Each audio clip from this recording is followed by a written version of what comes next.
The air in New Orleans was thick with the scent of magnolias and the pulse of jazz, a living heartbeat that thrummed through the streets of the French Quarter. The annual Jazz Fest was a celebration that drew souls from every corner of the world to bask in the city's soulful rhythms. The year was 2013, and the night was alive with the clink of glasses, the laughter of strangers, and the wail of saxophones weaving through the humid air. Under the glow of strung lights and the haze of cigarette smoke, the festival felt like a dream, where time slowed and every note carried a story. Damien Caldwell, a white American man with sharp blue eyes and a jawline that spoke of determination and weariness, stood at the crowd's edge. His fair skin caught the golden light of the lanterns, and his neatly trimmed dark hair was slightly mussed from the evening's heat. At 32, he carried the weight of a fresh betrayal. His business partner, a man he'd trusted like a brother, had swindled him out of half their shipping company's profits. The sting of it burned deeper than the bourbon in his glass. He'd come to the festival not for joy, but for distraction, hoping the music might drown out the noise in his head. The stage ahead was a small one tucked into a courtyard off Bourbon Street, where a band played with the raw passion that made New Orleans legendary. The crowd swayed, some dancing, others lost in the melody. Then a voice cut through the chaos, like velvet, and whiskey smooth, yet jagged, pulling every heart in its wake. Damien's gaze snapped to the stage. Simone Thibodeau, an African-American woman with a presence that commanded the night, stood under the spotlight. Her skin, a rich brown that glowed under the stage lights, seemed to absorb and reflect the crowd's energy. Her dark curls framed her face, cascading over her shoulders as she leaned into the microphone, her voice weaving a spell. At 28, she was a force. Her eyes, deep and soulful, held stories of resilience and dreams deferred. She wore a simple red dress that hugged her curves, the fabric swaying with her movements as she sang a rendition of Summertime that felt like a confession. Damien couldn't look away. Each note she sang seemed to reach inside him, loosening the knots of his anger and betrayal. For the first time that night, he felt something other than pain. He moved closer, drawn like a moth to her flame, until he was near enough to see the sweat glistening on her brow, the way her fingers gripped the microphone stand, as if anchoring herself to the earth. When her set ended, the crowd erupted, but Simone slipped off stage, quietly disappearing into the shadows of the courtyard. Damien's feet moved before his mind caught up. He found her near a table laden with plastic cups and a half-empty pitcher of lemonade, her back to him, as she caught her breath. That was... He paused, searching for words that wouldn't sound foolish. That was like hearing the city itself sing. Simone turned her eyes, meeting his. There was a flicker of surprise, then a cautious smile. She said high praise for a lounge singer, her voice low and warm, carrying the same cadence that had captivated him on stage. "Are you a local, or just passing through local enough?" Damien replied, leaning against a nearby pillar. "Grew up in Metairie, but I've been distracted by work. Shipping business." "You..." She said she was born and raised in the 9th Ward, her smile softening. "Music's my home, though. Always has been." They talked as the festival pulsed around them, the conversation flowing as easily as the Mississippi. Damien told her about the betrayal words spilling out before he could stop them, how his partner had cooked the books and left him to clean up the mess. Simone listened, her eyes steady, offering no judgment, only understanding. In return, she shared fragments of her story, a childhood filled with music, a dream of singing professionally, and the grind of late-night gigs to make ends meet. "Have you ever thought about leaving?" he asked, gesturing to the chaos of the festival and taking that voice somewhere bigger. She laughed, a sound that carried both joy and weariness. "New Orleans is in my blood. Besides, bigger doesn't always mean better. Sometimes it just means louder. As the night deepened, they wandered the festival together, sharing a plate of beignets dusted with powdered sugar, laughing when the white dust clung to their fingers. The music never stopped, and neither did their conversation. It was as if the city had conspired to keep them together, each note and laugh weaving them closer. By midnight, they found themselves in a quieter corner of the quarter, where the crowds thinned and the music was a distant hum.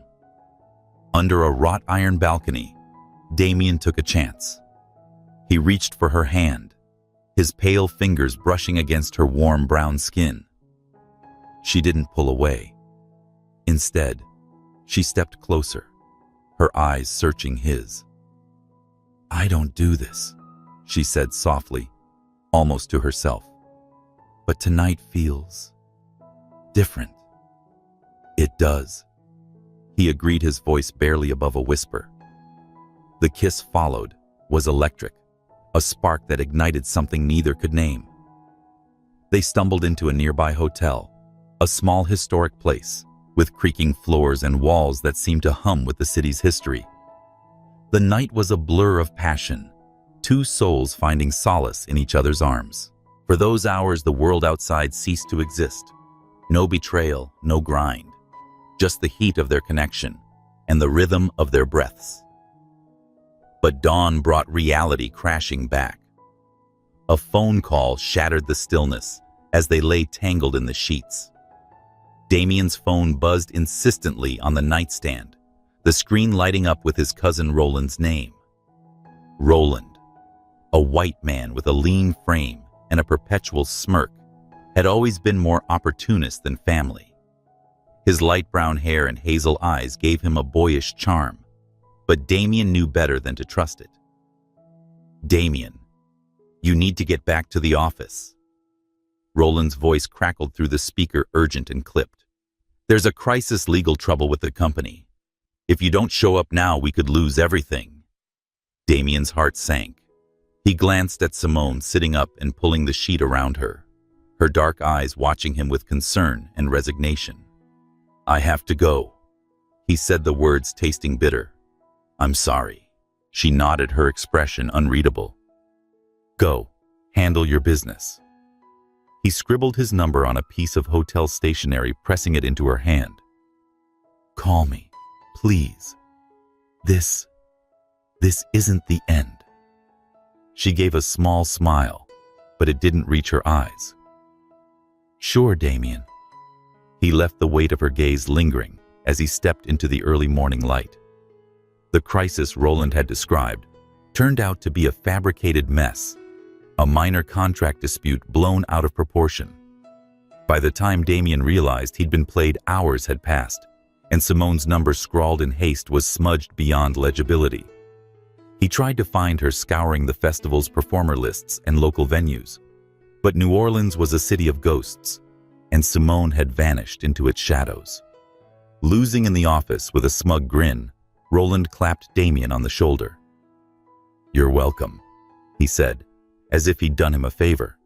"Can't have you getting distracted by some singer cousin. We've got an empire to build." Damien's fist clenched, but he said nothing. The betrayal from his partner still stung, and now Roland's manipulation added another layer of distrust. He threw himself into work rebuilding the shipping company from the ground up, determined never to let anyone close enough to hurt him again. But in the quiet moments when the city's music drifted through his window, he heard her voice. Simone's voice, calling him back to that night, to the promise they'd left unfinished. For Simone, the morning after was a different kind of ache. She stood in the hotel room clutching the crumpled stationery, her brown fingers tracing the smudged ink. She'd felt something real with Damien, something she hadn't allowed herself to think in years. But his sudden departure, the urgency in his voice, reminded her of every man who'd promised more than they could give. She tore the paper in half and let it fall to the floor. Weeks later, she discovered she was pregnant, not with one child, but 4 quadruplets, a miracle and a burden all at once. She sat in her small 9th Ward apartment, the sounds of the city filtering through the thin walls. and made a choice. No matter how real the night had felt, she wouldn't chase a man who'd left her behind. She would raise her children alone with the strength of her voice and the love in her heart. As the years passed, the memory of that night became a melody. She couldn't quite forget a song of what might have been played in the key of regret. The years slipped by like a slow jazz ballad, each note heavy with the weight of time. In the heart of New Orleans, Simone Thibodeau carved out a life for herself and her 4 children, Ella, Noah, Leela, and Theo. Her days were a delicate dance between motherhood and music, each role demanding more than she thought she could give.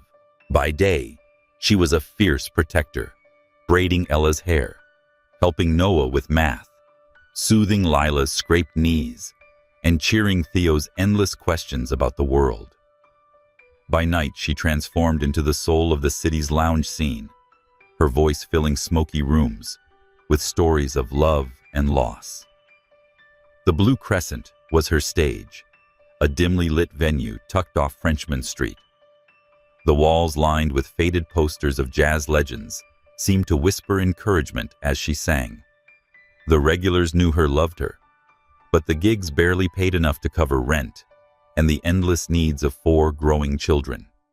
She'd long since abandoned dreams of stardom, trading them for the practicalities of diapers, school supplies, and secondhand clothes. Yet every time she stepped to the microphone, she poured her heart into the music, as if each song could stitch together the pieces of her fractured dreams.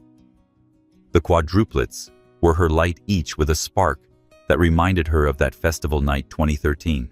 Ella, the eldest by minutes, had a sharp wit and a love for books. Noah was the dreamer, sketching ships and oceans in his notebooks. Lila carried a quiet strength, always watching out for her siblings. The youngest Theo had a laugh that could light up a room and a curiosity that kept Simone on her toes. She never spoke of their father, not to them or anyone else. The memory of Damien was a locked box in her heart, opened only in the quiet hours when the city slept, and her mind wandered to what might have been. Damien Caldwell built an empire across town in a sleek office overlooking the Mississippi. The shipping company, once teetering on the edge of ruin, was now a powerhouse, with contracts spanning the Gulf Coast and beyond. He worked tirelessly, negotiating deals, outmaneuvering competitors, and burying himself in spreadsheets to avoid the emptiness in his chest. The betrayal by his former partner had hardened him, turning trust into a luxury he couldn't afford. He kept people at arm's length, his relationships shallow and fleeting, his focus singular success. Yet no matter how high he climbed, the memory of that night at Jazz Fest haunted him. Simone's voice was a ghost in his mind, a melody that surfaced in the quiet moments between meetings or in the dead of night when sleep wouldn't come. Years ago, he'd tried to find her, but the trail had gone cold. New Orleans was a city of secrets, and she'd slipped through its cracks. He wondered if she'd forgotten him, if that night had meant as little to her as it had seemed to suggest to the world. The thought gnawed at him, a quiet ache he couldn't name. His cousin Roland remained a constant presence, a shadow in the boardroom, and a thorn in his side.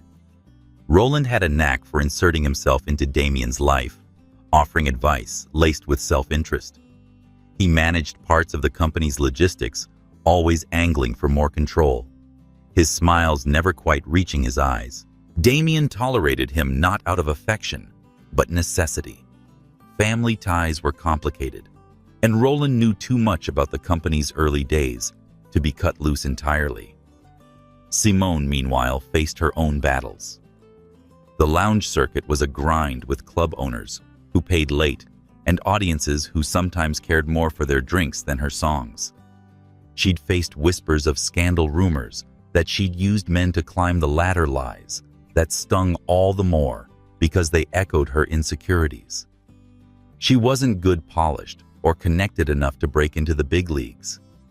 But she kept singing because the music was her anchor, the one place where she could be wholly herself. The children were her reason to keep going. Ella's sharp questions about history, Noah's sketches of boats that looked eerily like the ones Damien's company ran, Lila's quiet moments of helping with chores, and Theo's endless whys, they were her world.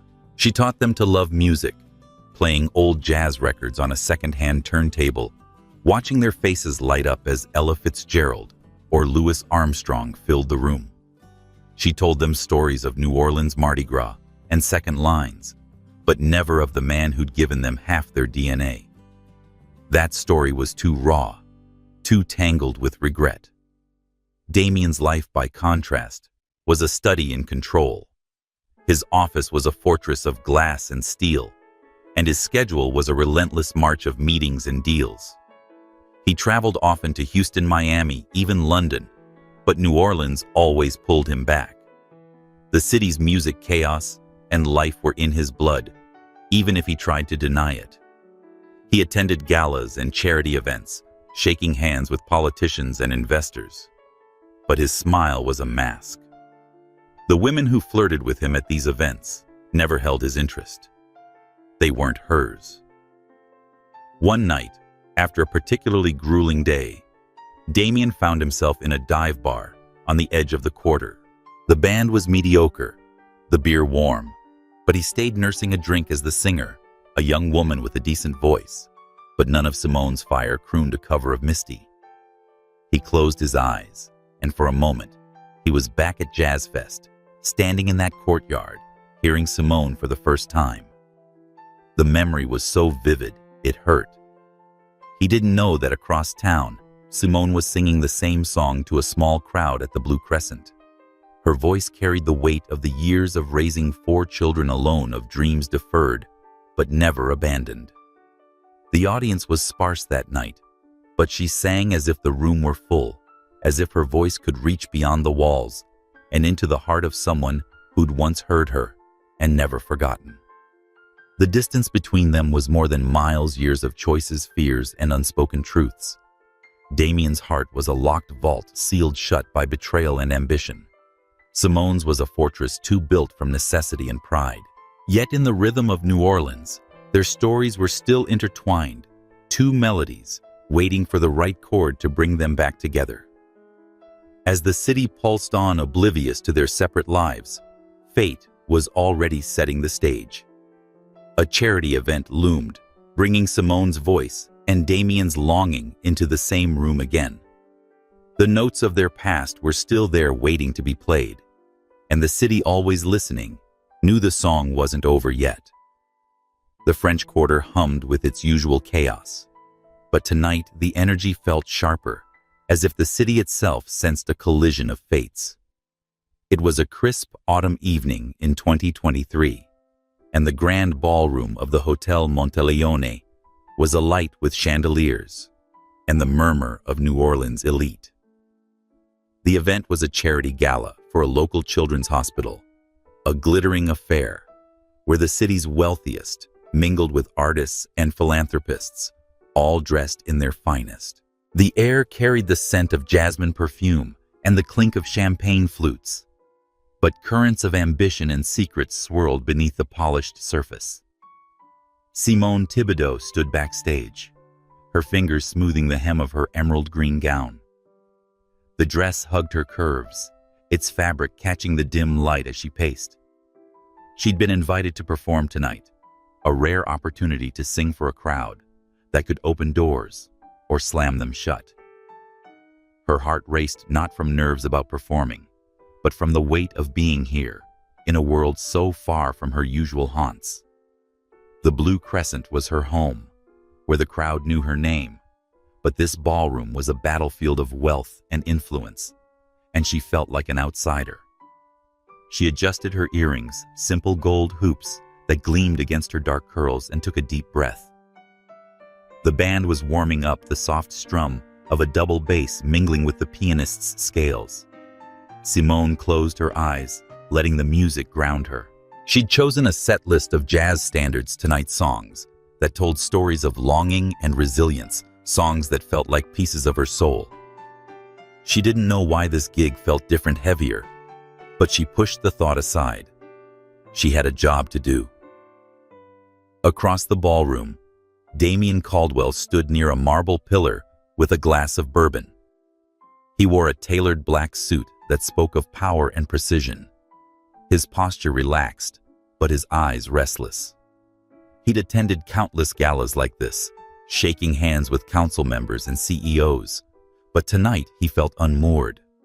The shipping empire he'd built was thriving, but the emptiness inside him had grown a hollow space no deal or dollar could fill. Half listening to a conversation about port regulations, he scanned the room when the MC's voice cut through the chatter. "Ladies and gentlemen, please welcome to the stage the soulful voice of New Orleans, Ms. Simone Thibodeau." The name hit Damien like a freight train. His glass froze halfway to his lips, his breath catching. It couldn't be her, not after all these years. But as the spotlight illuminated the stage, there she was. Simone stepped forward, her presence commanding the room, her voice rising in the opening notes of My Funny Valentine. The melody was haunting each word, laced with a tenderness that pierced straight through him. Damien's world narrowed to her. The crowd, the chatter, the clinking glasses all faded. Her voice was the same, yet different, carrying the weight of years he hadn't witnessed. Her eyes scanned the audience, and for a fleeting moment, they locked with his. Recognition flashed across her face. A flicker of shock mirrored his own. Her voice faltered for half a beat, but she recovered, pouring herself into the song as if it were a lifeline. He couldn't move, couldn't breathe. It was 2013 again that night at Jazz Fest, her voice pulling him out of his pain. But now, there was something more in her gaze. Something guarded, a secret she held close. He felt it like a storm coming before the first rainfalls. She knew something he didn't, and it gnawed at him. The room erupted in applause when her set ended, but Simone didn't linger for the praise. She slipped backstage, her heart pounding, and seeing Damien had unraveled her. He was here in the flesh, not a memory or a ghost. The years had sharpened him, his presence more commanding, but those blue eyes were the same, searching and intense. She pressed a hand to her chest, willing herself to stay calm. She couldn't let him see how much he'd affected her, not when she carried a secret that could change everything, their 4 children, Ella, Noah, Lila, and Theo. Damien, meanwhile, was already moving. He handed his glass to a passing waiter and wove through the crowd, ignoring the curious glances of gala-goers. He reached the backstage door, flashing a smile, and his name to the security guard who let him pass. The hallway was narrow, lined with equipment cases and flickering fluorescent lights. He found her in a small dressing room, adjusting her shawl in front of a cracked mirror. "Simone," he said, his voice softer than he'd intended. She turned, her expression a mix of defiance and vulnerability. "Damien, been a while. 10 years, he said, stepping closer. "I looked for you. After that night I tried, but you had a crisis." She finished, her tone clipped. "I remember." He winced, the memory of Roland's manipulation sharp. It wasn't what it seemed. "My cousin. He pulled me away.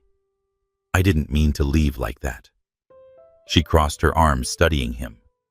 "And yet you did."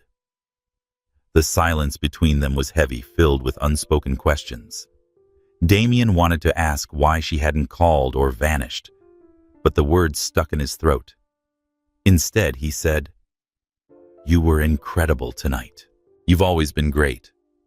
Her lips curved, but the smile didn't reach her eyes. "Thanks. I've got to get back out there. They're expecting an encore."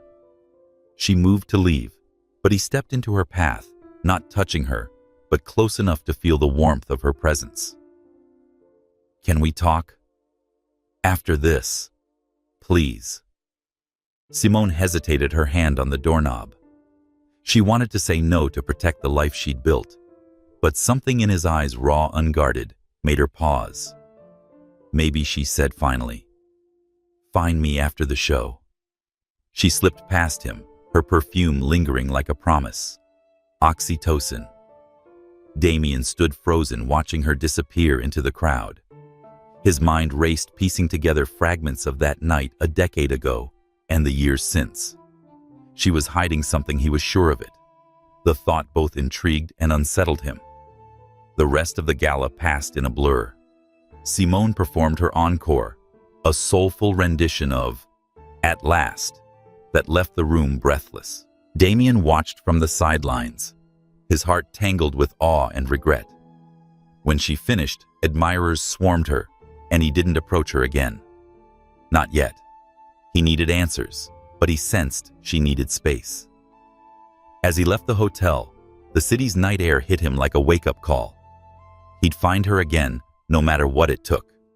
Simone, meanwhile, sat in a cab, heading home, her mind a storm. The children were with a sitter, safe and unaware of the man who'd just re-entered her life. She'd spent years guarding her heart, protecting her family. But seeing Damien had cracked something open inside her, and she wasn't sure she could close it again. Their children's secret loomed large, a truth she wasn't ready to share. Not yet. Maybe not ever. The next morning, Damien sat in his office staring at the Mississippi. The gala had left him restless, his thoughts consumed by Simone. He'd called in favors to track down her current gig, the Blue Crescent Lounge. He'd go. Tonight, he decided to see her again, to understand why she'd run from him all those years ago. But as he made the decision, a shadow fell across his desk. Roland leaned against the doorframe, his smirk as sharp as ever. "Heard you were at the gala last night," he said, strolling in uninvited and making new friends. Damien's jaw tightened. "Just supporting a good cause." Roland raised an eyebrow, dropping into a chair. "Sure. That singer, though, Simone, right? She's got a reputation, you know. Climbs the ladder any way she can." The words hit like a punch, but Damien kept his face neutral. "You don't know her. And you do." Roland's tone was mocking. "Careful, cousin. Women like that, they'll bleed you dry." Damien stood, his voice low and dangerous. "Get out." Roland laughed, raising his hands in mock surrender. "Just looking out for you, man." He left, but his words lingered, sowing doubt in Damien's troubled mind. Unaware of Roland's scheming, Simone spent the day with her children, trying to anchor herself in their laughter and chaos. But Damien's face kept surfacing in her thoughts. His eyes, his voice, how he'd looked at her like she was the only person in the room. She didn't trust him, not after he'd left her behind.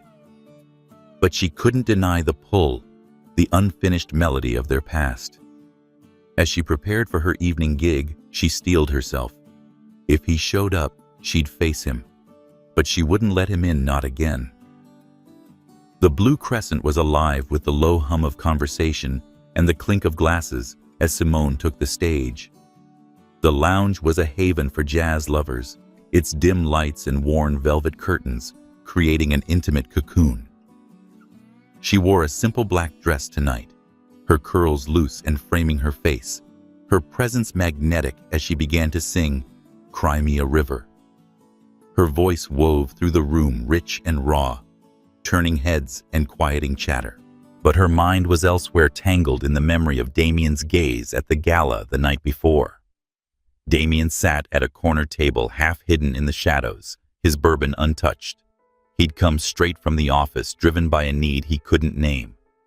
Watching Simone now, he felt the same pull as he had 10 years ago, but it was laced with something new. Confusion, doubt, and a nagging sense of betrayal. Roland's words echoed in his head. "She's got a reputation. Climbs the ladder any way she can." He didn't want to believe it, but his past had fertilized the seed of doubt with a deceitful partner. Trust was a fragile thing, and his was in short supply.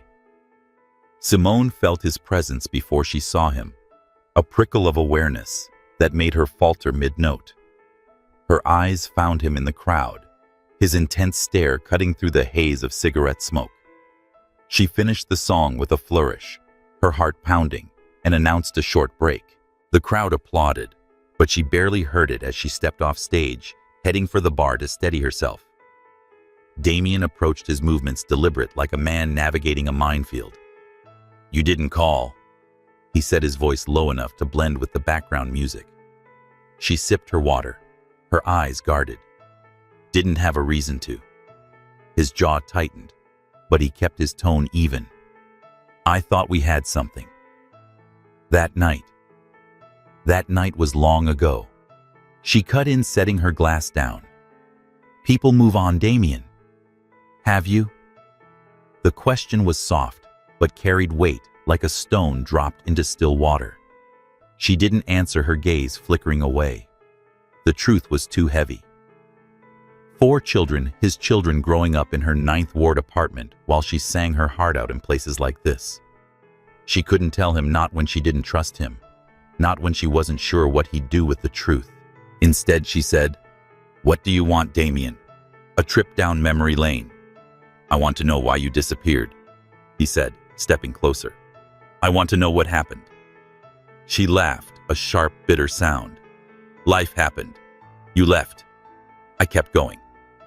The words stung, but before he could respond, a man in a cheap suit approached, his smile too wide. "Simone, great set," he said, glancing at Damien with curiosity. "Got a minute? There's a promoter here who wants to talk."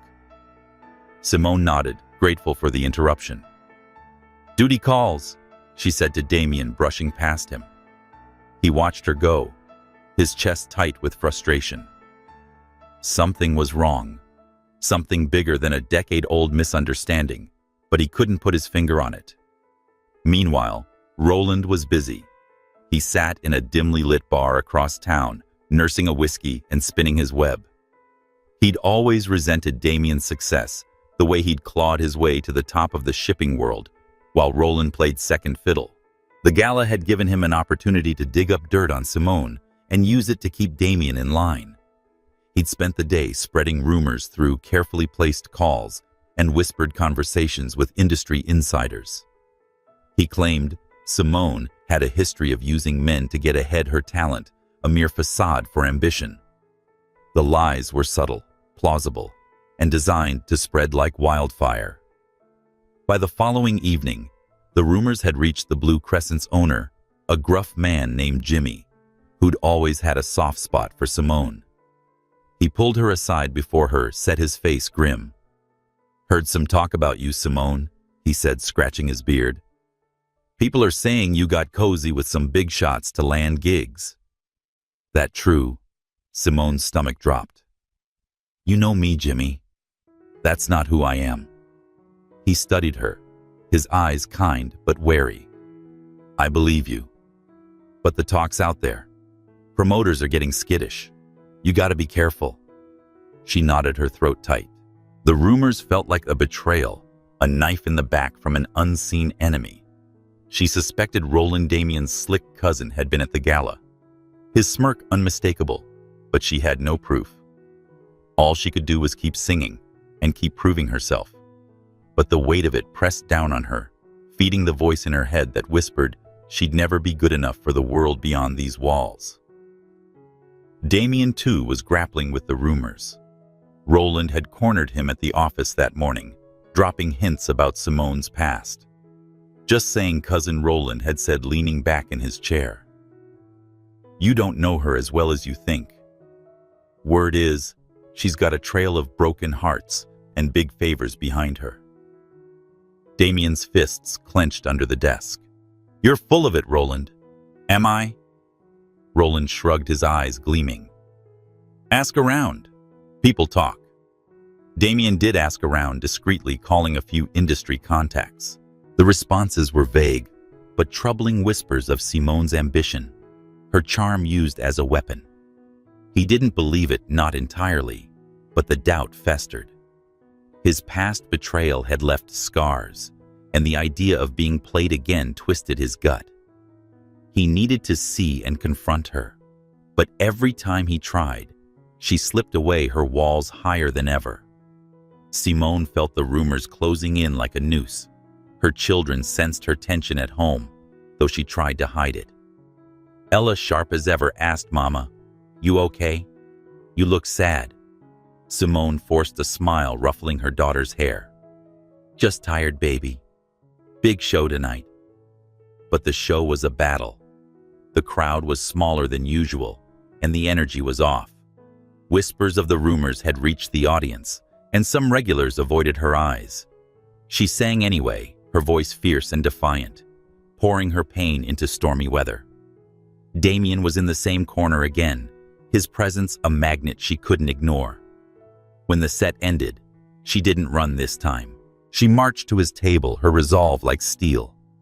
"You keep showing up," she said, hands on her hips. "Why?" he replied, "Because I need to know the truth," standing to meet her gaze. "People are talking, Simone, saying things about you, about us." Her eyes narrowed. "What kind of things?" He hesitated, the words bitter on his tongue. "That you used me, that night at Jazz Fest, to get ahead." She froze, her face a mask of fury and hurt. "You believe that?" He admitted, "I don't know what to believe," his voice raw. "I want to trust you, but then don't," she snapped, turning away. "I don't need your trust, Damien. I never did." She walked away, her heart breaking under the weight of her own silence. She hadn't used him, Shiataros. System him, but the lie of omission felt like a wall she couldn't climb. The truth about their children was a secret too big, too heavy, and the rumors only deepened her fear that he'd never understand. She couldn't tell him now, not when distrust hung between them like fog. Damien watched her go, his chest aching. He didn't believe the rumors, but the doubt lingered, a poison seeping into his thoughts. Roland's words and the whispers from industry contacts were a chorus he couldn't silence. He left the lounge, the city's humid air wrapping around him like a shroud. He needed answers, but Simone's walls were impenetrable, and he wasn't sure he had the strength to break them down. Across town, Roland smirked over a drink, his plan unfolding perfectly. The rumors were spreading, and with every whisper Simone's world grew smaller, and Damien's trust wavered. Roland had his own reasons. Power control, a chance to keep Damien under his thumb. But he didn't know about the secret that could unravel everything about the children. For now, he was content to watch the chaos unfold, sure that his cousin's heart was a battlefield he could exploit. Simone sat in her apartment that night, and the children were asleep in their rooms. She held a glass of wine, staring out at the city lights. The rumors hurt more than she'd admit, feeding the insecurities she'd fought for years. She was a single mother, a lounge singer, a woman who'd never felt quite good enough for the world's spotlight. And Damien, his doubt, his questions had cut deeper than she expected. She wanted to tell him about their children, to bridge the gap between them. But fear held her back. What if he tried to take them? What if he saw her as the opportunist the rumors painted her to be? She didn't know that Damien was wrestling with the same fears, his heart torn between longing and suspicion. The city hummed around them, its music a constant reminder of the night they'd met, the night that had changed everything. And though they were miles apart, their hearts were still tethered, caught in a melody neither could escape. The New Orleans morning was heavy with humidity, which clung to the skin and made the air feel like a living thing. Simone Thibodeau sat at her kitchen table in her 9th Ward apartment, surrounded by the chaos of breakfast. Ella was reading a library book, her spoon hovering over a bowl of cereal. Noah sketched a sailboat on a napkin, his brow furrowed in concentration. Lila helped Theo butter a piece of toast, her quiet efficiency contrasting with his chatter about a school project on jazz history. The quadruplets filled the small space with life, their voices a symphony of laughter and squabbles. Simone sipped her coffee, trying to anchor herself in this routine. But her mind was elsewhere, on Damien Caldwell, the rumors swirling around her, and the secret she'd kept for a decade. Across town, Damien stood on the balcony of his high-rise office, the Mississippi River glinting below. The city's pulse was a constant undercurrent, but his thoughts were tangled in the past few days' events. Simone's performance at the Blue Crescent.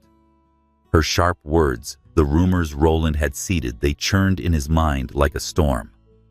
He didn't believe the whispers about her using him, not deep down, but the doubt lingered, a splinter he couldn't dislodge. He needed to see her again to find the truth beneath her guarded eyes. Fate, however, had other plans. That afternoon, Damien was at a local community center, delivering a donation of school supplies on behalf of his company.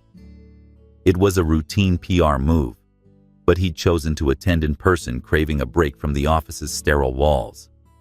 The center was a hive of activity, children darting through the halls, their voices echoing off the linoleum.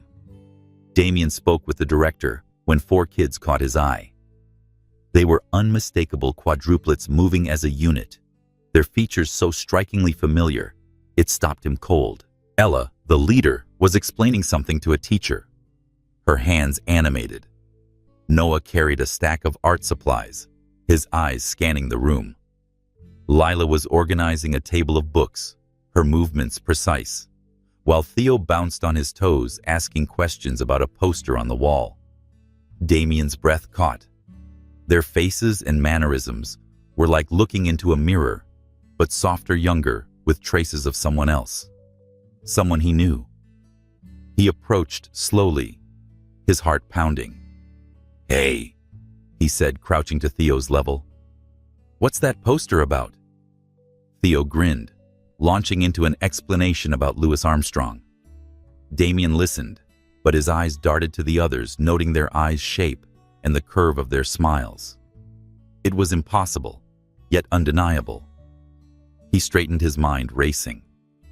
"What's your name, kid?" "Theo," he said proudly. "And that's Ella, Noah, and Lila.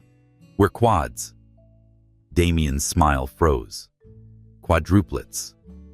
The math aligned too perfectly with that night 10 years ago. He excused himself, his pulse hammering, as he stepped outside to call a contact, a private investigator he'd used for business dealings. "I need a DNA test," he said, his voice low, discreetly, and fast. Simone, meanwhile, was at the Blue Crescent rehearsing for that night's set. Her phone buzzed with a text from the community center's director, thanking her for letting the kids volunteer. She smiled, proud of their initiative, but the thought of them out in the world where Damien might cross their path sent a chill through her. She'd kept them separate from her past, but New Orleans was a small city in its own way, and secrets had a way of surfacing. 2 days later, Damien sat in a coffee shop, a manila envelope in his hands.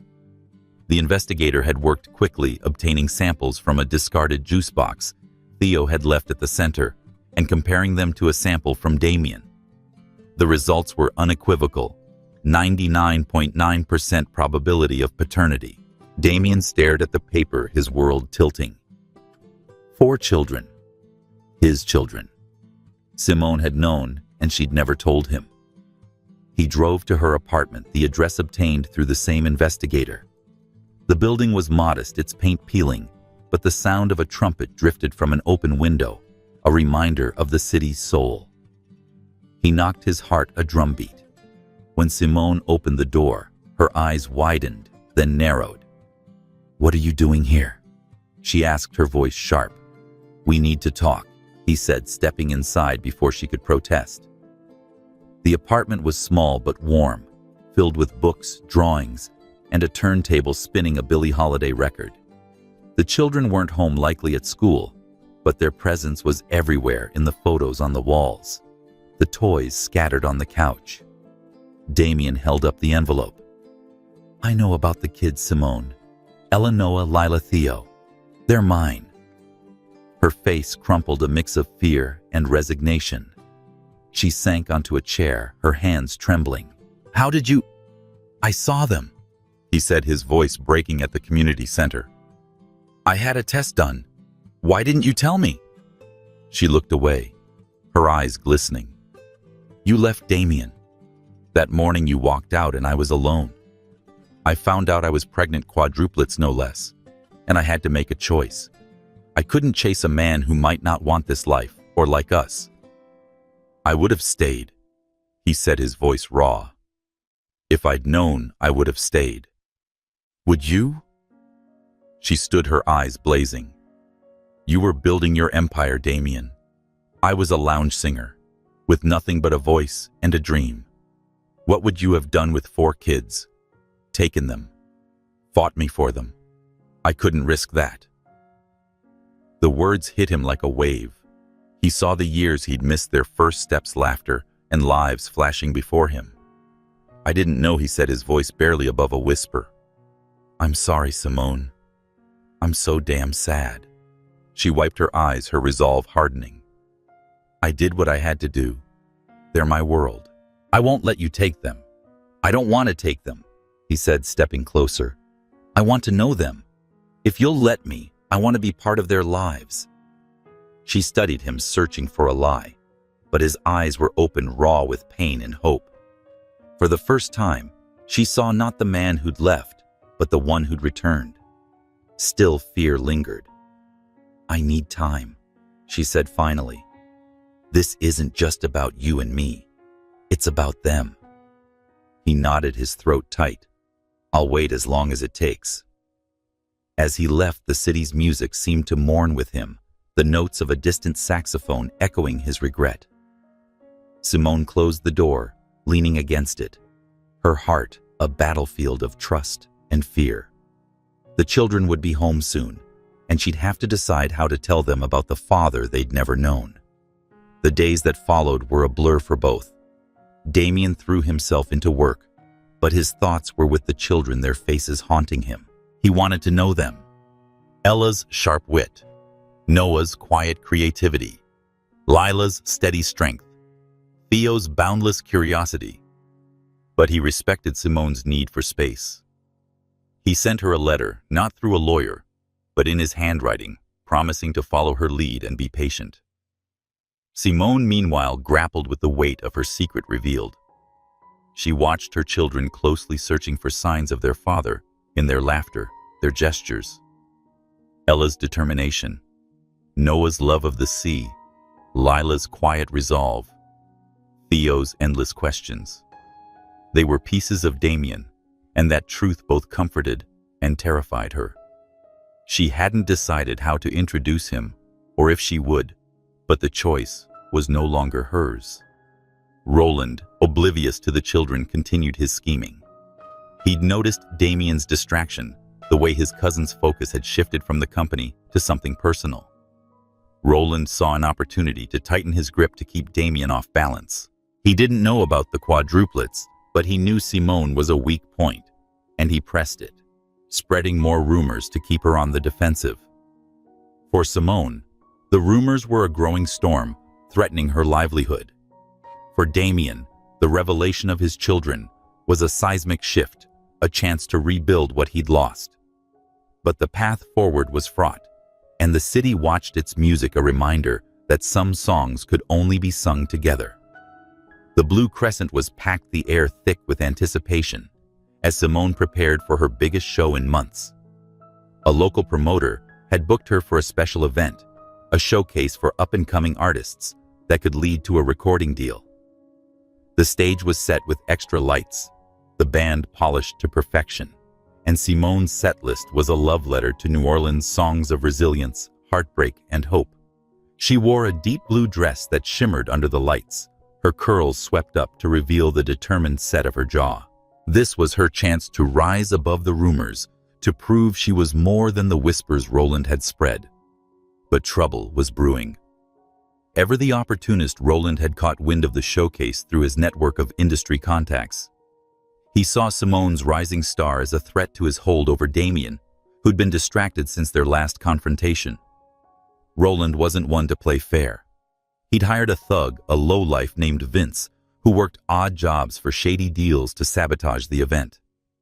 The plan was simple: disrupt the show, make it look like an accident, and let Simone's reputation take the hit. Backstage, Simone ran through her warm-ups, unaware of the danger. The band was in high spirits, the drummer joking about the crowd's energy. But as they set up a stagehand, noticed a loose cable near the bassist's amplifier. "Careful with that," he muttered, securing it. No one thought much of it. Equipment issues were common, but the cable had been deliberately frayed, a trap set to spark during Simone's set. Across town, Damien sat in his office, a stack of contracts untouched. His mind was on Simone and the children. He'd kept his distance, honoring her request for time, but the pull to see her was stronger than ever. He'd heard about the showcase through a colleague and decided to attend, not to confront her, but to support her, to show he was serious about being part of her world. He slipped into a dark jacket and drove to the Blue Crescent, the city's lights blurring past like a jazz riff. The show began flawlessly. Simone's voice filled the room, her rendition of "Ain't Misbehavin'" drawing cheers from the crowd. Damien stood at the back, his heart swelling with pride and regret. She was a force, her presence commanding, her voice bridging past and present. But as she transitioned to blue skies, a spark erupted from the bassist's amplifier. The crowd gasped as the bassist, a veteran named Marcus, stumbled back, clutching his hand. Smoke curled upward, and the music faltered. Simone froze, her instincts kicking in. She signaled the band to stop, rushing to Marcus's side. "You okay?" she asked, her voice steady despite the chaos. "Just a shock." Marcus grunted, but his hand was red, the skin blistered. The stage manager called for a medic, and the crowd murmured, some edging toward the exits. Damien pushed through the crowd, his heart racing. He reached the stage just as Simone was helping Marcus to a chair. "What happened?" he demanded, his eyes scanning the equipment. "Bad wiring," the stage manager said, but Damien's gut told him otherwise. He'd seen enough sabotage in his business to recognize it. He knelt by the amplifier, spotting the frayed cable, its edges too clean to be accidental. "This was no accident," he said, his voice low. Simone's eyes met his, a flicker of trust passing between them. "You sure I've seen this kind of thing before?" he said, standing. "Someone wanted this to go wrong." The promoter, a wiry man named Clara, approached, her face grim. "Simone, we can't continue like this. The crowd spooked, and Marcus needs a doctor." Simone's heart sank. This was her moment, and it was slipping away. But before she could respond, Damien stepped in. "Give me 10 minutes, he said to Clara. "I'll get a tech to check every cable and every plug. Simone deserves to finish her set." Clara hesitated, but Damien's authority was undeniable. He called a contact from his company, a tech who worked on ship electronics, and within minutes, the stage was being inspected. Simone watched, torn between gratitude and suspicion. Why was he here? Why was he helping? The tech confirmed the sabotage, a single cable tampered with to spark on cue. Damien's jaw tightened. Roland's fingerprints were all over this, though he had no proof. Yet, he turned to Simone. "You're going back on. They need to hear you." She nodded, her resolve hardening. "For Marcus," she said, and for herself, though she didn't say it aloud. The crowd had thinned, but those who stayed were loyal, cheering as Simone returned to the stage. She dedicated the next song to Marcus, launching into "What a Wonderful World" with a depth that brought tears to the room. Damien stood at the edge, his eyes never leaving her, pride and protectiveness warring in his chest. After the show, Clara pulled Simone aside. "You pulled it off," she said, a smile breaking through. "I'm recommending you for a studio session. You've got something special." Simone's heart leapt, but the victory was bittersweet. She turned to Damien, who lingered nearby. "Why did you do that?" she asked, her voice soft but probing. "Because you deserve it," he said. "And because I'm starting to see what I've been missing." The moment was fragile, a thread of trust weaving between them. But it was interrupted by a call from Jimmy, the Blue Crescent's owner. "Simone, I got a call from a promoter in Baton Rouge. They're offering you a weekly gig, which is good money. I told them you're solid no matter what the rumors say. Simone's eyes widened. Jimmy had always believed in her, and now he was fighting for her. She thanked him, her voice thick with emotion, then turned to Damien. She said this doesn't change anything, but her tone was softer, less confident. I know, he said, but I'm not going anywhere. As he left, the city's night air carried the faint strains of a trumpet, a reminder that their story was far from over. Roland, meanwhile, was in a dive bar, cursing under his breath, as Vince reported the failed sabotage. She got lucky, Vince said, shrugging. Roland's eyes narrowed. Luck runs out, he muttered. He didn't know about the children, but he knew Simone was a threat and would do whatever it took to keep Damien under his control.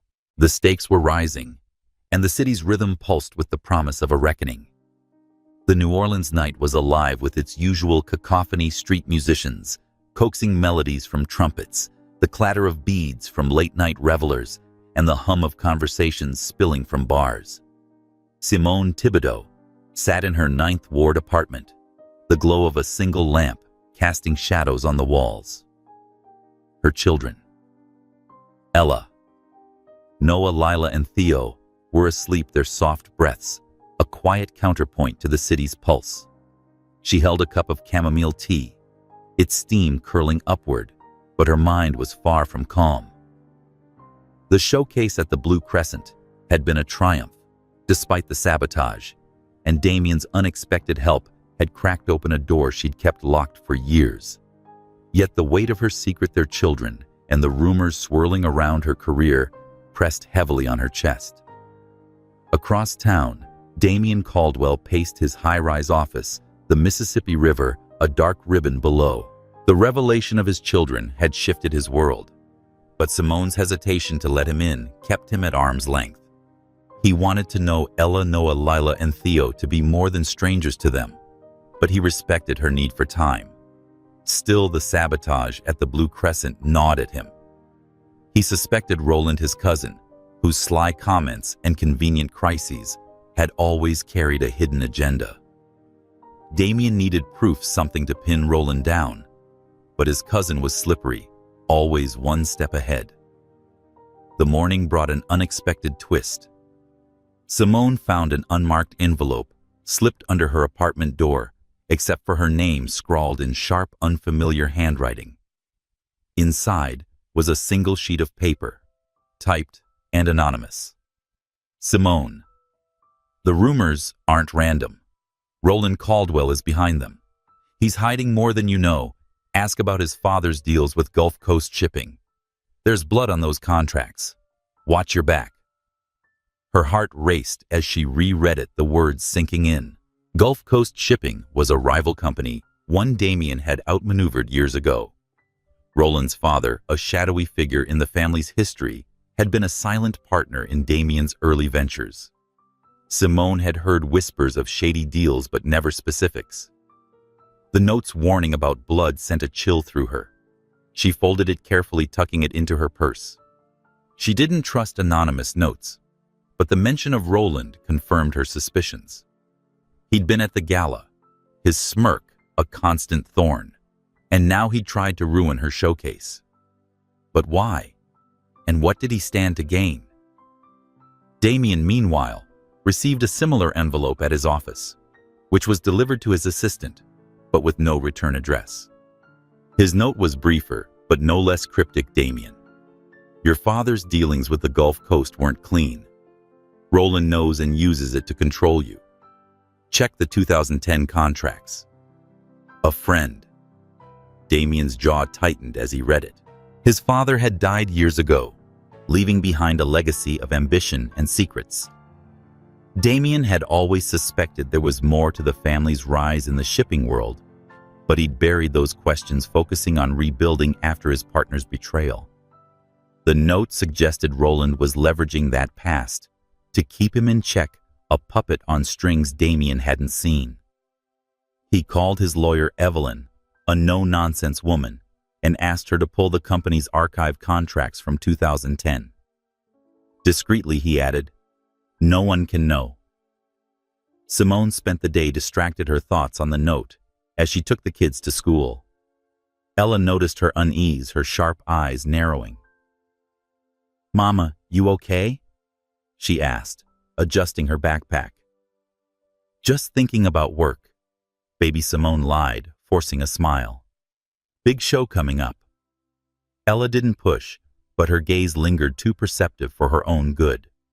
Simone kissed her forehead, then waved as the quadruplets joined their classmates.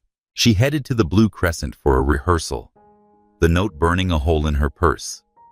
She hadn't told Damien about it, unsure if she could trust him with something this volatile. But the idea of Roland orchestrating her downfall, and possibly Damien's, made her blood boil. She needed answers, but she also needed to protect her children. That evening, Damien drove to the Blue Crescent, his mind a tangle of questions. The anonymous note had rattled him, but seeing Simone was a compulsion he couldn't shake. He arrived early, slipping into a corner booth as the lounge filled with regulars.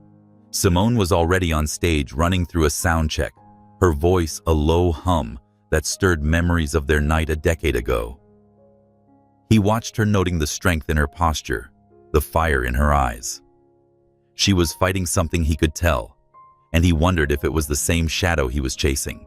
After the sound check, Simone spotted him and approached, her expression guarded but softer than before. She said, "You're becoming a regular," sliding into the booth across from him. "Couldn't stay away," he replied, his tone light, but his eyes serious. "You okay after the other night?" She hesitated, then pulled the note from her purse, sliding it across the table. "This showed up today. Do you know anything about it?" Damien's brow furrowed as he read it. He reached into his jacket, producing his own note. "I got one too, same vibe, different angle." They exchanged glances, the air between them charged with shared suspicion. Roland, Simone said, her voice low. "He's been gunning for me since the gala. Now this." Damien nodded, his jaw tight.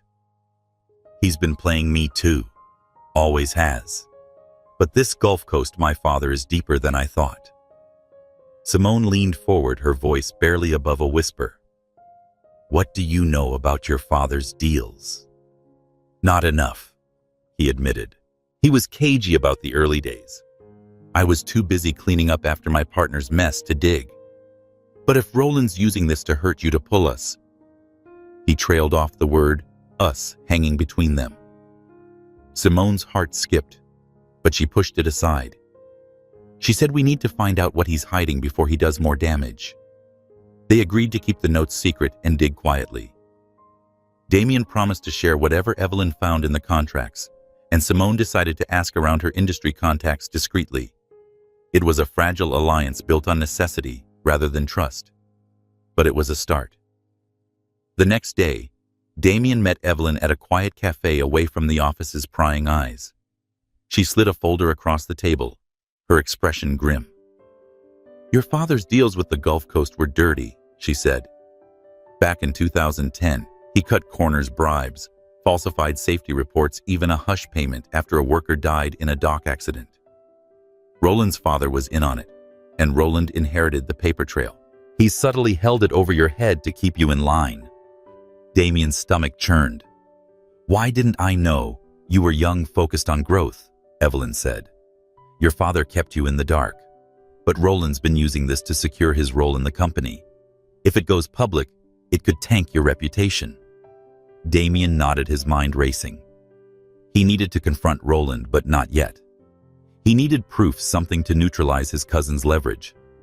He thanked Evelyn and headed to the Blue Crescent, where Simone performed a small set. Simone, meanwhile, had spoken to Jimmy, the lounge's owner. He'd heard whispers of Roland's involvement in the rumor mill, confirming the note's claims. "He's got connections," Jimmy said, shaking his head. "Slippery bastard. Be careful, Simone." That night, as Simone sang "I Put a Spell on You," her voice was a weapon, sharp and defiant. Damien watched from the crowd, his resolve hardening. They were in this together now, whether they wanted to be or not. Roland's schemes were a threat to them both, and the secrets of the past were a ticking bomb. The city's music pulsed around them, a reminder that some truths could only be uncovered in harmony. The blue crescent was transformed for the night, its usual dim intimacy replaced by a vibrant energy. A local radio station had sponsored a jazz showcase billing it as New Orleans' heartbeat, and Simone was the centerpiece. The stage was adorned with fairy lights, the band expanded with a guest trumpeter, and the crowd buzzed with anticipation. Simone stood backstage, her nerves a live wire, but her focus was razor sharp. This was more than a performance, it was a declaration. The rumors, Roland's sabotage, and the weight of her secret about the children fueled her. Tonight, she'd sing like the city itself was listening. She wore a crimson dress that flowed like a river, its hem brushing the floor as she moved. Her curls were pinned loosely, a few strands framing her face, and her eyes held a fire that could light up the quarter. The band struck up the opening notes of Feeling Good, and Simone stepped into the spotlight, her voice soaring. Each note was a confession, a story of pain and triumph, of a love she'd buried but never forgotten. The crowd leaned in captivated as she poured her soul into the song. Damien sat at a front table, his eyes locked on her. He'd come not just to support her, but to feel her, to understand the woman she'd become in the years he'd missed. The anonymous notes, the revelations about his father's deals and Roland's schemes weighed on him, but watching Simone, he felt a clarity he hadn't known in years. She was his anchor, a melody he couldn't shake, and he was done running from it. As Simone transitioned to Lover Man, her voice softened, each word a caress. The lyrics spoke of longing, of a love that lingered despite time and distance, and Damien felt them like a mirror to his own heart. He stood drawn to the stage as if pulled by a tide. The crowd murmured, but Simone didn't falter, her eyes meeting his as he approached. In a moment of reckless courage, he stepped onto the stage, taking the second microphone the trumpeter handed him. "I know this one," he said, his voice low, a smile tugging at his lips. Simone's eyes widened, but she nodded, a spark of trust igniting. They sang together, their voices weaving in a harmony that felt like fate. Damien's baritone was rougher and untrained, but it carried a raw honesty that complemented her soulful depth. The crowd erupted, the room electric with their connection. The world was just them for those few minutes, their voices passed unspoken promises. Backstage, Roland watched from the shadows, his face a mask of fury. He'd come to ensure the rumors had done their work, to see Simone falter under the pressure. Instead, she was shining, and Damien was with her, their duet a public defiance of his plans. He slipped out, his mind racing. He needed a bigger move, something to break them apart for good. The set ended with a standing ovation, the crowd chanting Simone's name. She and Damien stepped off stage breathless, their hands brushing as they moved to the wings. "That was..." Simone started, then laughed, shaking her head. "Crazy." "Good crazy," Damien said, his eyes searching hers. "I meant every word up there." She looked away, her heart pounding. The duet had felt like a confession, a bridge across the years, but the weight of their children and Roland's schemes kept her guarded. She said, "We need to talk about the notes," steering the conversation to safer ground.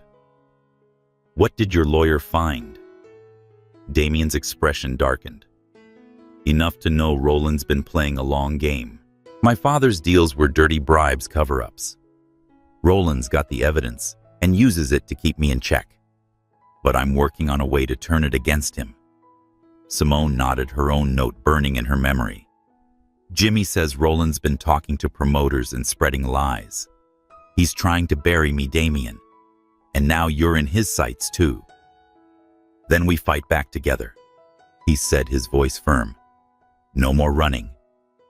She studied him, the man she'd loved for one night and carried in her heart for a decade. Trust was a risk, but the music they'd made tonight felt like a promise. "Okay," she said finally. "Together." As the crowd dispersed, Clara, the promoter from the showcase, approached. Simone, that was magic. She said, her eyes bright. I'm setting up a meeting with a label next week. You're ready for the next step. Simone's heart leapt, but she tempered it with caution. Thank you, Clara. I won't let you down.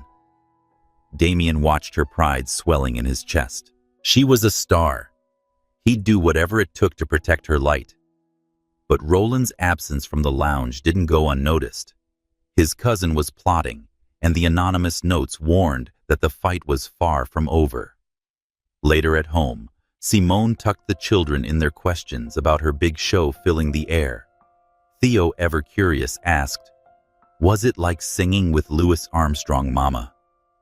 She laughed, kissing his forehead. Not quite, baby, but it was special.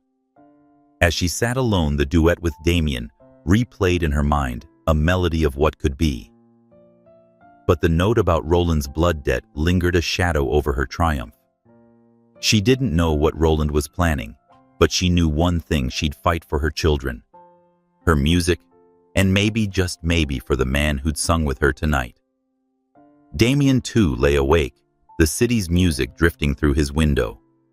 The duet had been a revelation, a glimpse of a life he wanted, a life with Simone, with their children. But Roland's shadow loomed, and the secrets of the past were a ticking clock.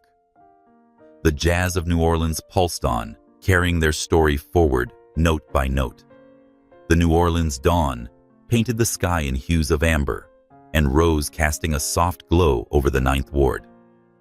Simone Thibodeau sat at her kitchen table, surrounded by the familiar clutter of her children's lives. Ella's books stacked precariously, Noah's sketches of ships taped to the fridge, Lila's neatly folded laundry, and Theo's toy trumpet abandoned mid-toot. The quadruplets were at school, their laughter still echoing in her mind. But Simone's thoughts were heavy. The duet with Damien at the Blue Crescent had been a moment of connection, a fragile bridge across a decade of distance. But the anonymous note about Roland's blood debt and his schemes hung over her like a storm cloud. Across town, Damien Caldwell stood in his office, the Mississippi River glinting below like a steel ribbon. The anonymous note about his father's dirty deals with Gulf Coast shipping had lit a fire in him. He'd spent days digging through old contracts with his lawyer Evelyn, uncovering a trail of bribes and cover-ups that tainted his family's legacy. His cousin Roland had been using this knowledge to manipulate him, keeping Damien tethered to the company's darker past. But the duet with Simone had shifted something in him, a determination to fight for his business and the family he'd only just discovered. Simone's day was a blur of routine rehearsals at the Blue Crescent, a quick call with Clara about the upcoming label meeting, and a stop at the grocery store for the kids' favorite snacks. But the note's warning about Roland gnawed at her. For years, she'd kept the truth about Ella, Noah, Lila, and Theo from Damien, fearing he'd try to take them or disrupt their lives. With Roland's schemes escalating, she wondered if shielding them was enough. The children were her world, but they were also Damien's, and the thought of Roland targeting them to hurt her or him sent a chill down her spine. Damien, meanwhile, was piecing together his own plan. Evelyn had found a key document, a 2010 contract with Gulf Coast that detailed a hush payment after a dock worker's death.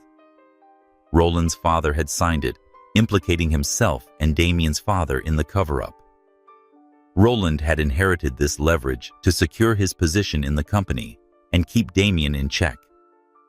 Damien needed to confront him, but he needed more than documents. He needed proof Roland was actively weaponizing this against him and Simone. The confrontation came sooner than expected. That evening, Roland showed up at Damien's office unannounced, his usual smirk replaced by a cold edge. He tossed a folder onto the desk, its contents spilling out photos of Simone with various promoters taken out of context to suggest impropriety. "Thought you should see this," Roland said, leaning back in his chair. "Your singer's been busy. And those kids of hers, word is they're yours. Quite the secret she's kept." Damien's blood ran cold. He hadn't told Roland about the children, but his cousin's network was vast, and New Orleans was a city where secrets rarely stayed buried. "What do you want, Roland?" he asked, his voice low and dangerous. "Control," Roland said bluntly. "Step back from the company, let me run things. Or I go public with your father's deals and make sure those kids get dragged into the mess. Imagine the headlines, shipping heir's secret family tangled in scandal." Damien's fists clenched, but he kept his composure. "You're bluffing." Roland's eyes gleamed. "I've got the contracts and the proof. And I know people who'd love to tear Simone's career apart. Those kids, their collateral damage, the threat to his children. Ella, Noah, Lila." Theo lit a fire in Damien's chest. He stood towering over Roland. "If you go near them, you're done, family or not." Roland laughed, unfazed. "Your soft cousin. Always have been. Think about my offer. You've got a week." As Roland left, Damien's mind raced. He needed to protect Simone and the children, but Roland's threat was real. He called Simone, his voice urgent. "We need to meet. Now. It's about the kids." Simone met him at a quiet cafe near the French Quarter, her heart pounding. She'd sensed something was coming, but the fear in Damien's voice was new. When he told her about Roland's threat, her hands trembled, spilling her coffee.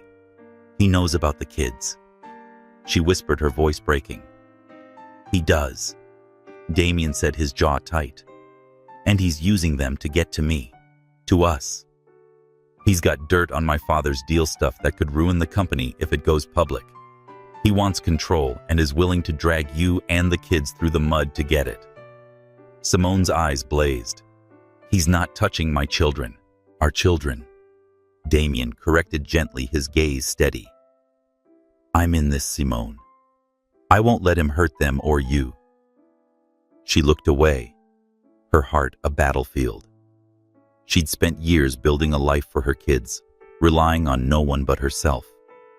Trusting Damien meant letting go of that control, but Roland's threat was a storm she couldn't face alone. "What do we do?" she asked, her voice barely audible. "We fight smart," Damien said.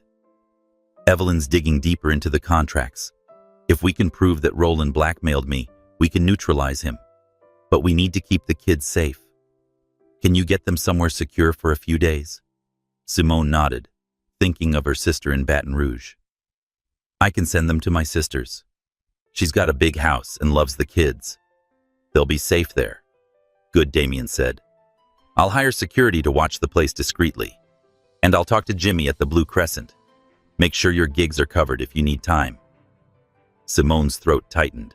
His willingness to protect her children, to step up without hesitation, chipped away at her walls. "Why are you doing this?" she asked, her voice soft. "You could walk away." "Because they're mine too," he said, his eyes raw. "And because I've spent 10 years regretting that I left you. I'm not making that mistake again." The moment hung between them, heavy with possibility. Simone didn't respond, but her silence was softer, less guarded. They parted with a plan. Simone would arrange for the kids to stay with her sister, and Damien would work with Evelyn to build a case against Roland. But the fear lingered, a shadow over their fragile alliance. Simone packed the kids' bags the next day, keeping her tone light to avoid alarming them. She said a little adventure with Aunt Marie, smiling as Theo clutched his toy trumpet. Ella, ever perceptive, studied her mother's face, but didn't push. Noah and Lila helped pack, and their trust in Simone was absolute. As they boarded the bus to Baton Rouge, Simone hugged them tightly, whispering promises to see them soon. Damien, meanwhile, met with Evelyn, who'd uncovered a paper trail linking Roland to recent payments from a Gulf Coast subsidiary, proof he was still profiting from the old deals. It wasn't enough to take him down, but it was a start. Damien also hired a private investigator to tail Roland, hoping to catch him in the act of another scheme.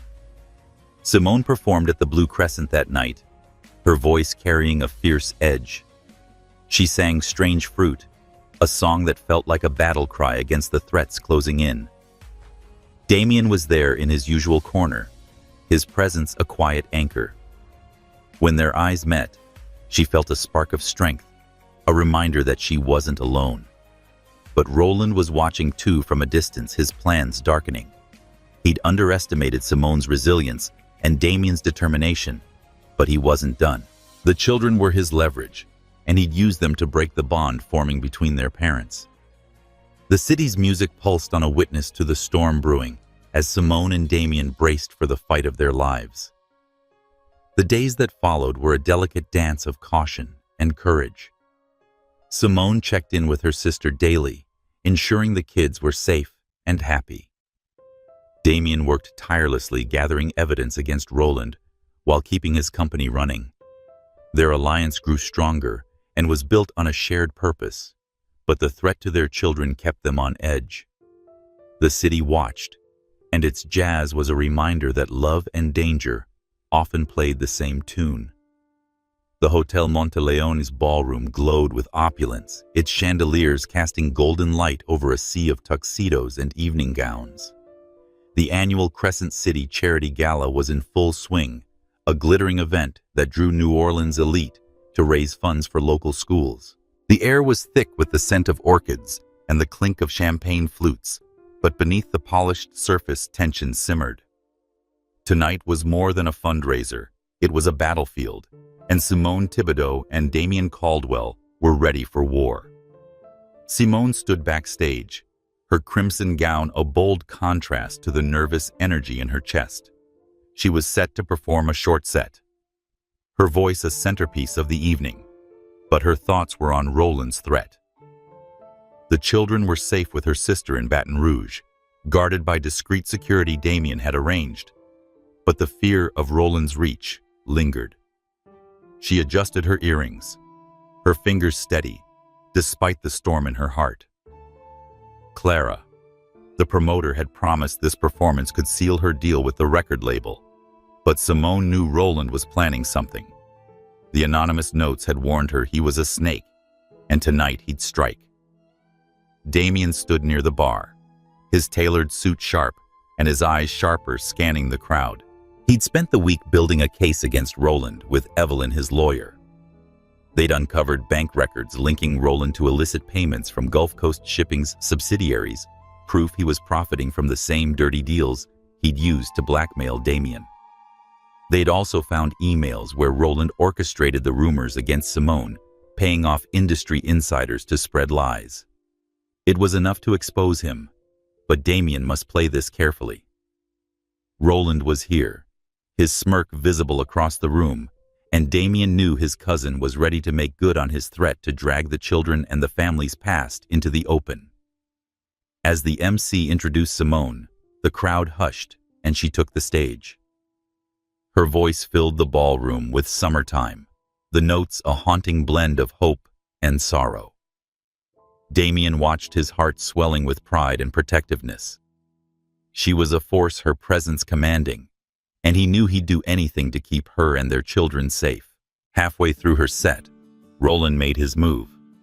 He'd slipped a USB drive to a journalist friend in the crowd, loaded with doctored documents that painted Damien's father as a criminal mastermind and Simone as a gold digger who'd hidden his children for leverage.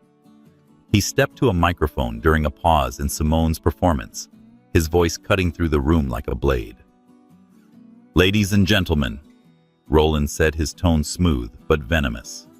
"Before we continue, I have an announcement. Our esteemed shipping magnate Damien Caldwell has been hiding a dark past. His father's deals built this empire on lies, and his so-called star performer," here he gestured to Simone, "has her own secrets. 4 children, his children kept from him for years. Ask yourself why." The crowd gasped, murmurs rippling through the room. Simone froze, her hands trembling at her sides. Damien's blood boiled, but he'd anticipated this. He stepped forward, his voice calm but commanding. "Roland, you've had your say. Now let me have mine." He signaled to Evelyn, who was waiting in the wings with a projector. She connected a laptop and the screen behind the stage lit up with Roland's bank records emails and the contract tying him to Gulf Coast's dirty deals. Damien faced the crowd, his voice steady. My cousin's been blackmailing me for years, using my father's mistakes to control me. He spread lies about Simone to ruin her career, and he tried to sabotage her show last week. Tonight he thought he'd bury us. But he's the one who's been profiting from the past, not me. The crowd was silent, the weight of the evidence undeniable. Roland's smirk faltered as whispers turned to glares. He tried to interrupt, but Damien pressed on. I've made mistakes, but hiding my children isn't one of them. I didn't know about them until recently, and I'm here to make that right. Simone, he turned to her, his eyes raw, is the heart of this city, and I won't let anyone tear her down. Simone's breath caught her eyes glistening. The crowd erupted in applause, some standing their support, a wave that drowned Roland's accusations. He tried to slip away, but security, tipped off by Damien, blocked his path. You're done, Roland, Damien said, his voice low. The board's already voting to remove you, and the police are waiting to talk about those payments. Roland's face twisted with rage, but he was escorted out, the crowd parting like a sea. Simone finished her set with "At last," her voice a triumphant cry that brought the room to its feet. As she stepped off stage, Damien was there, his hand extended. She took it, their fingers intertwining, a silent promise forged in the heat of the moment. Backstage, Clara approached, her eyes bright. Simone, the label wants you in the studio tomorrow. You're a star. She glanced at Damien, a smile tugging at her lips. And you too? That was one hell of a show. They laughed, the tension breaking, but the victory was bittersweet. As the gala wound down, Damien and Simone stepped onto the hotel's balcony, the city's lights sprawling below. He's gone, Damien said, his voice soft. But he mentioned a friend, someone pulling strings. We're not out of this yet. Simone nodded, her hand still in his. The kids are safe, but I can't shake the feeling there's more coming. There is, Damien said, his jaw tight. But we'll face it together. You, me, Ella, Noah, Lila, Theo.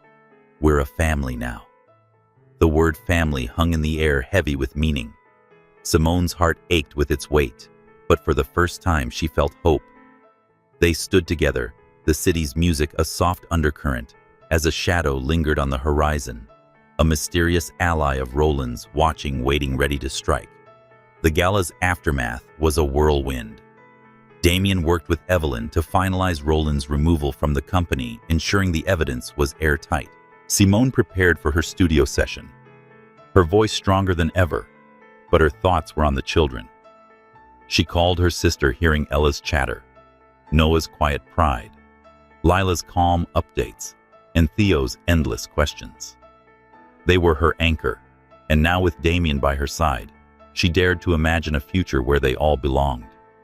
But the shadow of Roland's ally loomed, a reminder that their fight wasn't over. The city's jazz pulsed on a melody of love and danger, carrying their story toward an uncertain crescendo. The New Orleans sun hung low, casting a golden glow over the French Quarter, as Simone Thibodeau stood in her apartment, surrounded by the familiar chaos of her children's lives.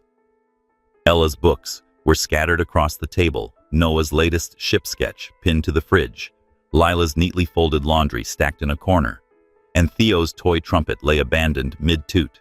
The quadruplets were back from Baton Rouge, their laughter filling the space after a week with their aunt. Simone's heart felt lighter, but the weight of recent events, Roland's schemes, the gala showdown, and the looming threat of his mysterious ally kept her on edge. Yet something had shifted.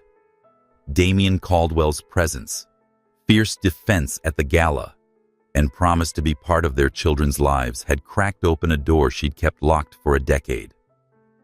Across town, Damien stood in his office, the Mississippi River, a shimmering ribbon below. The victory over Roland was a relief, but the shadow of his cousin's ally in the dark lingered. Evelyn, his lawyer, had secured Roland's removal from the company, and the evidence of his blackmail was now with the authorities. But Damien focused elsewhere on Simone, Eleanor, Leela, and Theo. He wanted to be a father not just in name, but in truth, and that meant earning Simone's trust step by careful step. Simone's days were a whirlwind of preparation. The record label had fast-tracked her studio session after the gala, and she spent hours recording tracks that blended jazz standards with her own compositions. Her voice carried a new strength fueled by the triumph over Roland's lies and the fragile hope of a future with Damien. But she was still cautious, her independence, a shield she wasn't ready to lower. The children didn't know about their father yet, and she grappled with telling them how to weave Damien into their lives without disrupting the world she'd built. Damien, meanwhile, was taking action. He'd quietly contacted a music producer he knew from his business network, Marcus, who'd worked with jazz artists across the South. Over coffee at Café du Monde, Damien outlined his plan. He said Simone's got a shot at something big, dusting powdered sugar off his hands. "I want to fund her album, but no strings are attached. She deserves to shine on her terms." Marcus raised an eyebrow, impressed. "You're serious about this one, huh? Most guys in your position would want control." "Not me," Damien said, his voice firm. "This is about her, about giving her what she's earned." Marcus agreed to broker the deal, ensuring the funding came through a neutral third party, so Simone wouldn't feel pressured. Damien also hired a family lawyer not to fight for custody, but to draft an agreement that protected Simone's rights as the children's primary guardian. He wanted her to know he wasn't here to take anything away, only to add to their lives. The next evening, Damien arrived at the Blue Crescent, where Simone performed a low-key set. The lounge was packed, the crowd buzzing with whispers of her gala performance. She sang "My Funny Valentine," her voice a velvet confession, and Damien felt every note like a touch.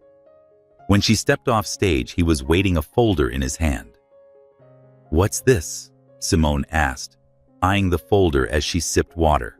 "Something for you," he said, handing it over. "I'm funding your album. Marcus is handling the details, but it's your show, your music, your vision. No input from me unless you want it." Simone's breath caught as she scanned the documents. The funding was generous enough to cover studio time, musicians, and promotion. Her eyes narrowed, searching for a catch. "Why?" she asked, her voice soft but guarded. "Because you're a star," he said. "And because I believe in you. Always have." She looked away, her throat tight. The gesture was more than money. It was respect, a recognition of her talent and struggle. But the lawyer's letter tucked in the folder caught her attention. She read it, her eyes widening.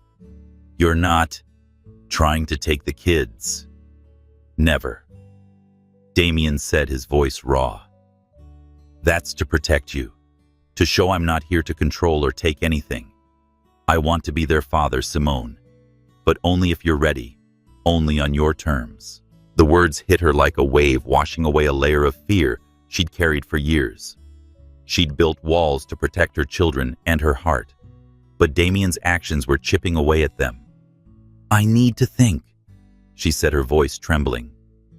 "This is a lot. Take all the time you need," he said, his eyes steady. "I'm not going anywhere." Simone sat with Eleanor, Lila, and Theo the next day, her heart pounding. She'd decided to tell them about Damien to ease them into the truth. They were sprawled on the living room floor, playing a board game when she spoke. "There's something I need to tell you," she began, her voice steady. "Your father, he's here in New Orleans. His name's Damien, and he wants to meet you." Ella's eyes narrowed, sharp as ever. "Why now?" she asked, her tone protective.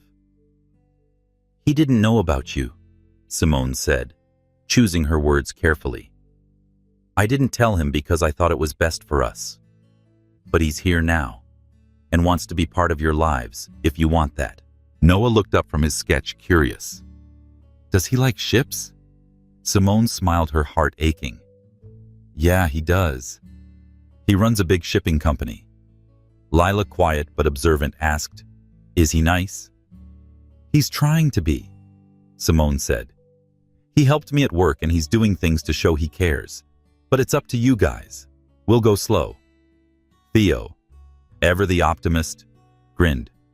Can he play trumpet? Simone laughed, pulling him into a hug. We'll find out. The conversation was a start, a seed planted. Simone arranged for Damien to meet them at a park the following weekend, a neutral space where the kids could feel safe. She was nervous, but the weight of her secret was lighter now, shared with the people who mattered most. Damien spent the week preparing. His office was a backdrop to his thoughts. He bought small gifts for the kids, a book for Ella, art supplies for Noah, a journal for Lila, a toy ship for Theo. Simple things to show he'd been listening, learning about them. He met with Evelyn to ensure Roland's case was airtight, but his mind was on the park on the moment he'd meet his children. The meeting was tentative but warm. Ella was cautious, sizing him up, but Noah's eyes lit up at the ship, and Theo's questions about Damien's work came fast and furious. Lila watched quietly, her smile shy but genuine. Simone stood nearby, her heart swelling as she saw Damien's effort and his patience. It wasn't perfect, but it was a beginning. Simone performed at the Blue Crescent that night, her voice carrying a new depth. She sang, "What a Wonderful World," dedicating it to her children, her eyes finding Damien in the crowd. He smiled, a promise in his gaze, and she felt her walls crumble a little more. The city's music wrapped around them, a healing melody as they took their first steps toward a shared future.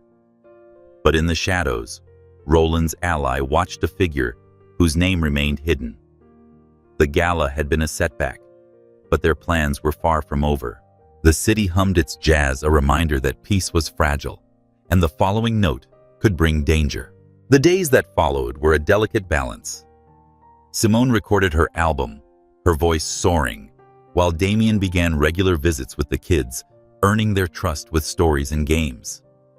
Their bond grew tentative but real, and Simone found herself softening, daring to believe in a future where they could be a family. But the shadow of Roland's ally loomed, a quiet threat in the city's rhythm, waiting to strike. The French Quarter was alive with its annual winter festival, a celebration that turned the streets into a kaleidoscope of music, lights, and laughter. The air carried the scent of beignets and the wail of trumpets, a fitting backdrop for the special concert at Jackson Square. Simone Thibodeau stood backstage, her breath visible in the cool evening air, her heart full. Tonight was her night, a showcase for her newly recorded album, backed by the label and funded by Damien Caldwell. The stage was set with lanterns. The band warmed up and the crowd buzzed with anticipation, a mix of locals and tourists drawn by the promise of her voice. Simone wore a silver gown that shimmered under the lights, her curls loose and framing her face. Her children, Ella, Noah, Lila, and Theo, sat in the front row, their faces glowing with pride. Damien was beside them, his presence steady, a quiet anchor in the night's chaos. The past weeks had been a journey, telling the kids about their father, watching Damien earn their trust, and feeling her walls soften. Roland's schemes had been thwarted, his removal from the company complete, but the shadow of his mysterious ally lingered, a note of discord in their harmony. Damien watched the kids, his heart swelling. Ella clutched a book he'd given her, a New Orleans jazz history. Noah's sketchpad was open, his pencil capturing the stage's glow. Lila's journal lay in her lap, her calm presence mirroring Simone's strength. Theo, clutching his toy trumpet, bounced with excitement, whispering questions about the band. Damien answered patiently, his eyes drifting to Simone as she prepared. He'd spent years building an empire, but this, his children. Simone's music was his true legacy. The concert began with a flourish, the band launching into Basin Street blues. Simone's voice soared rich and soulful, weaving stories of the city's heart. The crowd swayed, some dancing in the aisles, others lost in the melody. She transitioned to her own composition, a song called River's Promise, written for her children and the man who'd come back into their lives. The lyrics spoke of second chances of love that endured like the Mississippi, and Damien felt every word like a vow. As she sang, he glanced at the kids, seeing their awe, their pride. Ella's eyes were bright, Noah's pencil still, Lila's smile soft, Theo's grin wide. They were a family not perfect but real, and Damien knew he'd fight for them no matter what came next. Backstage, Clara, the promoter, watched with a smile. "She's a star," she whispered to Marcus, the producer Damien had brought in. "This album's going to change everything." Marcus nodded. "And that guy?" He gestured to Damien. "He's not just funding it, he's all in." The set ended with When the Saints Go Marching, in the crowd joining in their voices a joyful chorus. Simone invited the kids on stage for the final note, and they ran up laughing, Theo blowing his toy trumpet to cheers. Damien followed his hand, finding Simone's, their fingers intertwining. The crowd roared, a moment of love and unity, the city's heartbeat pulsing. As the applause faded, Simone and Damien stepped backstage, the kids trailing behind, chattering about the show. "Mama, you were terrific," Theo said, hugging her legs. "Ella, ever serious?" added.